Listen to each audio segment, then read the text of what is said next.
नमस्कार, मैं Abhay Kumar super Ganga classes में आप लोगों का हार्दिक स्वागत करते हैं।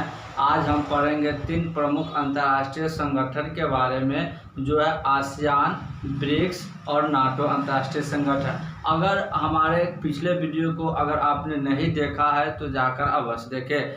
सबसे पहला वीडियो अंतर्राष्ट्रीय संगठन का है, वो है संयुक्त राष्ट्र परिषद का, वो भी मात्र 7 मिनट में। और उसके बाद दूसरा जो वीडियो है 3 अंतर्राष्ट्रीय संगठन का जो वीडियो है वो है सार्क का, एससीओ का और बिम्स्टेक अंतर्राष्ट्रीय संगठन के बारे में वो वीडियो है, वो भी मात्र 7 मिनट में। ठीक है, आज जो वीडियो है वो है एशियन अंतर्राष्ट्रीय संगठन, ब्रिक्स अंतर्राष्ट्रीय संगठन और नाटो अंतर्राष्ट्रीय संगठन के बारे में। 5 से 7 मिनट में इसको भी हम पूरा करने की कोशिश करते हैं।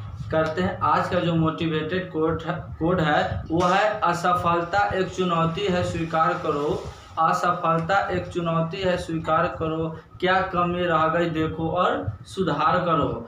अगर जिंदगी में कुछ पाना चाहते हो तो तरीके बदलो, इरादे नहीं। ठीक है, तो चलिए हम आज की क्लास को स्टार्ट करते हैं। सबसे पहले देखेंगे आसियान संगठन के बारे में। तो आसियान का जो फुल फॉर्म है वह है association of south east Asian Nations. क्या है? Association of south east Asian Nations. जो स्थापना, इसका जो आसियान देशों का जो स्थापना हुआ था वह 8 अगस्त 1967 ईस्वी को स्थापना हुआ था। इसीलिए आसियान दिवस कब मनाया जाता है? तो 8 अगस्त को मनाया जाता है। इसका जो मुख्यालय, आसियान का जो मुख्यालय वह जकार्ता है, जो किसकी राजधानी थी? इंडोनेशिया की राजधानी थी। ठीक है, जकार्ता है। तो ये पहले इंडोनेशिया की राजधानी था, लेकिन अभी वर्तमान में इंडोनेशिया की जो राजधानी है वह नुसंतारा। अब बात करते हैं महासचिव की, तो लिम जोंग खोई इसका महासचिव है और यह ब्रुनेई देश के हैं। ठीक है, और जो एशियान में जो कुल देशों की संख्या है वह 10 है। और हमने एक ट्रिक निकाला है ये एशियान देशों को याद करने के लिए, जिसका नाम है टीवी क्लिप MBBS। क्या नाम हुआ? TV clip MBBS। आइए देखते हैं इसका क्या मतलब है। टी का मतलब होता है थाईलैंड, बी का मतलब वियतनाम, सी का मतलब कंबोडिया, एल से लाओस, आई से इंडोनेशिया, पी से फिलीपींस, एम से मलेशिया, बी से बर्मा, यानी म्यांमार का पुराना नाम बर्मा था इसलिए बर्मा यानी म्यांमार, बी से ब्रुनेई और एस से क्या हो गया?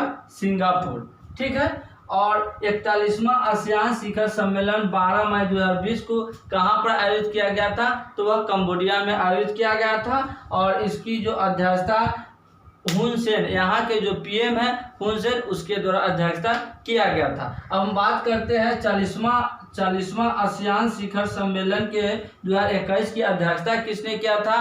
कौन सा देश? तो ब्रुनेई ने। और वहाँ की जो अध्यक्षता किसने किया था? किस देश में आयोजित हुआ था? तो ब्रुनेई। अध्यक्षता किया था यहाँ के ब्रुनेई के सुल्तान हसनल बोल्कियाह ने। ठीक है, हसनल बोल्कियाह। और आसियान तो जो संगठन है उसका जो प्रमुख उद्देश्य था वह है दक्षिण पूर्व एशिया के आर्थिक, राजनीतिक, सुरक्षा तथा सांस्कृतिक मुद्दों पर चर्चा करना। ठीक है, और उसका विस्तार करना। तो इसी उद्देश्य से आसियान संगठन का स्थापना किया गया था। कौन सा? तो दक्षिण पूर्व एशिया के आर्थिक, राजनीतिक, सुरक्षा तथा सांस्कृतिक मुद्दों पर चर्चा करना। अब बात करते हैं फिर एशियान के बारे में, हम लोग रिकॉल कर लेते हैं। आसियान का फुल फॉर्म होता है association of south east Asian Nations. और इसका जो स्थापना है 8 अगस्त 1967 को, इसलिए 8 अगस्त को आसियान दिवस मनाया जाता है।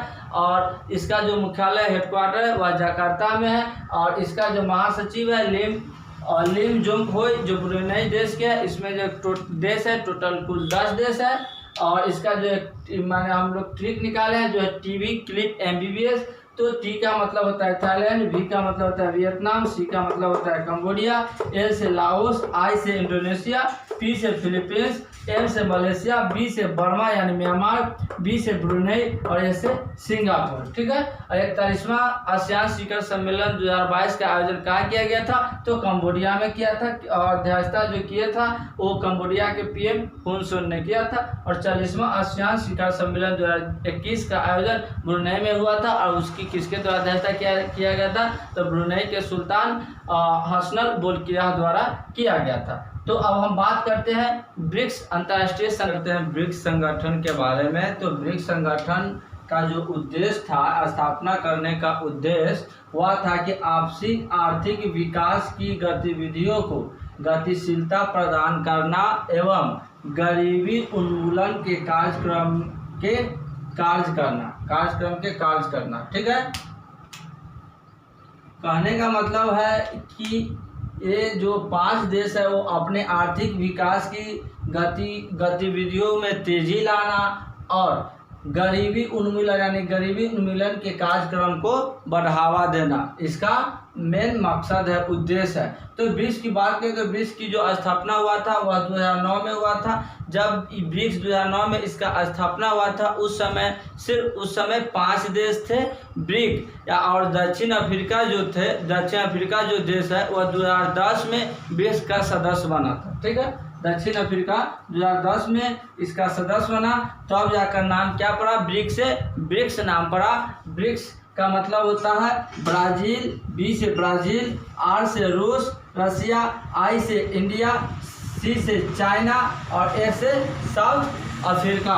ठीक है, अब जब बात करते हैं ब्राज़ील की मुद्रा के बारे में, तो ब्राज़ील की जो मुद्रा है वह रियाल है और रसिया की जो मुद्रा है वह रूबल है और इंडिया की जो मुद्रा है वह रूपी है और चाइना की जो मुद्रा है वह युआन है। चाइना की जो मुद्रा है वह युआन है और साउथ अफ्रीका की जो मुद्रा है वह रैंड है। अब हम बात करते हैं ब्रिक्स 2022 के शिखर सम्मेलन की अध्यक्षता के बारे में। तो ब्रिक्स शिखर सम्मेलन 2022 की अध्यक्षता चीन देशों द्वारा किया गया था। हम बात करें 2023 की, तो 2023 शिखर सम्मेलन की अध्यक्षता दक्षिण अफ्रीका द्वारा किया जाएगा। हम बात करते हैं 2021 शिखर सम्मेलन की अध्यक्षता के बारे में। तो 2021 शिखर सम्मेलन की अध्यक्षता भारत द्वारा किया गया है। यह ध्यान देने वाली बात है कि अगर इस साल इंडिया द्वारा अध्यक्षता किया गया 2021 में, तो 2022 में चाइना द्वारा किया गया। और फिर बात करें 2023 की, तो 2023 में साउथ अफ्रीका द्वारा किया जाएगा। फिर 2024 की बात करें तो फिर ब्राज़ील द्वारा, ऐसे ही क्रमबद्ध तरीके से अध्यक्षता होता है इसमें। तो हमने देख लिया कि ब्रिक्स की स्थापना 2009 ईस्वी में हुआ था। जब ब्रिक्स स्थापना हुआ था उस समय 5 देश थे। 2010 में दक्षिण अफ्रीका ब्रिक्स संगठन का सदस्य बना। ब्रिक्स का मतलब होता है ब्राज़ील, रसिया। ब्रिक्स में 6 देश कौन कौन से हैं, तो ब्राज़ील है, रसिया है, इंडिया है, चाइना है और साउथ अफ्रीका है। बात करते हैं ब्रिक्स 2022 के शिखर सम्मेलन की अध्यक्षता कौन किया था, तो चीन किया था। 2023 में कौन करेगा, साउथ अफ्रीका। और 2021 में कौन किया था 2021 में, तो कौन किया था, तो इंडिया किया था। अब हम बात करते हैं नाटो के अंतर्राष्ट्रीय संगठन के बारे में। अब हम बात करते हैं नाटो संगठन के बारे में। तो नाटो संगठन का जो फुल फॉर्म है वो नॉर्थ अटलांटिक ट्रीटी ऑर्गेनाइजेशन, जिसे हम हिंदी में क्या कहेंगे, तो उत्तरी अटलांटिक संधि संगठन। ठीक है, इस संगठन का जो मुख्य उद्देश्य है वह है यूरोप पर आक्रमण के समय अवरोधक की भूमिका निभाना। कोई भी अगर देश आक्रमण करता है यूरोप देश पर तो उसको एक रक्षा प्रदान करना, सुरक्षा प्रदान करना। ठीक है, उसके बाद है कि सोवियत संघ को यूरोप में पश्चिमी विस्तार को रोकना, यानी कि सोवियत संघ रूस को यूरोप के पश्चिमी विस्तारवादी को रूस के विस्तारवादी को रोकना नाटो का प्रमुख उद्देश्य है। यानी अभी हाल ही में अभी चर्चा का विषय बना हुआ है यूक्रेन के साथ यूरोप का युद्ध होना, इसका चर्चा का विषय बना हुआ है। अभी फिलहाल युद्ध भी हो रहा है, तो इसीलिए एग्जाम में नाटो से क्वेश्चन आने की संभावना बनता है। ठीक है, तो इसका जो मुख्य उद्देश्य है वह सोवियत संघ को यूरोप में पश्चिमी विस्तार को रोकना, उसके बाद सैन्य तथा आर्थिक विकास हेतु अपने कार्यक्रमों द्वारा यूरोपियन राष्ट्रों के लिए सुरक्षा प्रदान करना है। ठीक है, अब बात करते हैं इसकी स्थापना के बारे में। तो नाटो की स्थापना 4 अप्रैल 1967 ईस्वी को हुआ था और इसकी जो राजधानी है वह ब्रुसेल्स यानी बेल्जियम की राजधानी ब्रुसेल्स में इसका मुख्यालय है। ठीक है, नाटो का जो मुख्यालय है वह ब्रुसेल्स में है, जो बेल्जियम की राजधानी है। और इसकी जो नाटो के जो स्थापना है वो 4 अप्रैल 1967 को है। नाटो में कुल देशों की संख्या कितनी है तो 30 है। और नाटो का जो 30वां सदस्य यानी सबसे नवीनतम देश कौन सा है 30वां, तो मैसेडोनिया है। यूक्रेन में और रूस यूक्रेन और रूस के बीच युद्ध की लड़ाई की वजह एक यह भी है कि यूक्रेन जो था ना वो नाटो का सदस्य बनना चाहता था, जिससे रूस को एतराज़ था और यूक्रेन ने नहीं माना। नाटो पर सदस्य बनने के लिए वह अग्रसर था, इसीलिए रूस ने उस पर अटैक किया, वो अपना खुद सुरक्षा के खतरा को समझते हुए। ठीक है, तो इसीलिए 30वां यूक्रेन अभी नाटो का सदस्य नहीं है।